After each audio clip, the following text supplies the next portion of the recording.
আসসালামাইকুম বন্ধুরা, আজকে চলে এলাম কুতুবদিয়া লাইট হাউস, যেটা লাইট হাউস নামে খ্যাত এই জায়গাটা। এই যে দেখা যাচ্ছে এটা হচ্ছে একটা টাওয়ার। এই টাওয়ারটার উপরে আপনার লাইটগুলো সেট করা, ওখানে সমুদ্রে শিপগুলাকে দিক নির্দেশনার জন্য এই লাইটটা করা হয়েছে। জায়গাটা অসম্ভব সুন্দর। আসেন আপনাদেরকে দেখাই। এই যে দেখেন কি সুন্দর একটা পুকুর।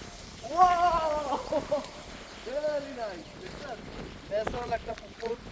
এই পুকুরের পানিটা অসম্ভব স্বচ্ছ, একেবারে গ্রিন। আপনারা যদি দেখেন, আমার ইচ্ছা করতেছে এখন সব খুলে লাভ মারে পানিতে গোসল করে আধা ঘন্টা, কিন্তু ভাই এই মুহূর্তে আসলে সময় সংক্ষিপ্তের জন্য করা হচ্ছে না।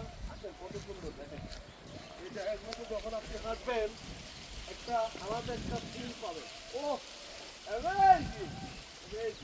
অসম্ভব সুন্দর। তারপরে এই যে দেখেন, এই গাছটা হচ্ছে বাদি গাছ। বাদি গাছ বলে আর কি আমাদের ভাষায়। রিয়েলি অনেক সুন্দর একটা, এই যে প্রকৃতির কাছে আসলে না আসলে, আমরা ছোটকালে এই জিনিসগুলো দিয়ে কত দুষ্টামি করতাম। এটাকে টিপলে লাল বের হয়। এটাকে আপনারা কি বলেন আমি জানি না। আমরা ছোটকালে অনেক দুষ্টামি করতাম এগুলা দিয়ে, এই ইয়েগুলা দিয়ে। আসলে এই জায়গাগুলোতে আসলে মনটা আসলে শান্ত হয়ে যায়। সারাদিনের যত কর্পোরেট আমাদের কত কষ্ট, কত ক্লান্তি, সারাদিন এই যে পুকুর পাড়ে এসে যখন আপনি বসবেন, সেই রকম একটা ফিল, পুরা সবুজ,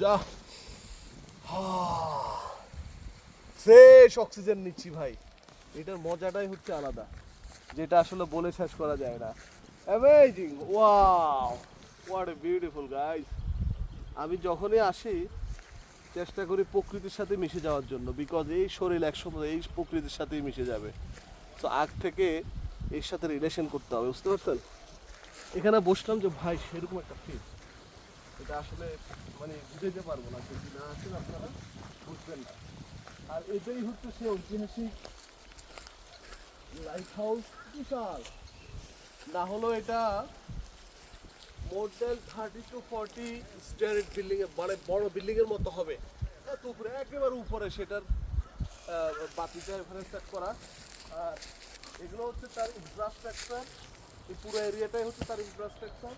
এই বিল্ডিং হচ্ছে মেশিনারিগুলো সেট করা।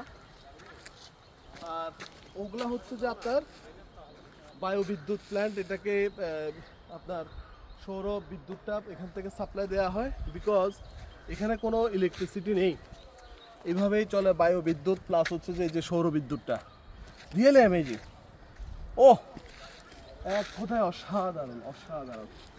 আমি এই জায়গায় দাঁড়ালে তো আরও মনটা আমার ভালো লাগে। তো বন্ধুরা, যদি কখনো সময় পান কুতুবদিয়া আসবেন।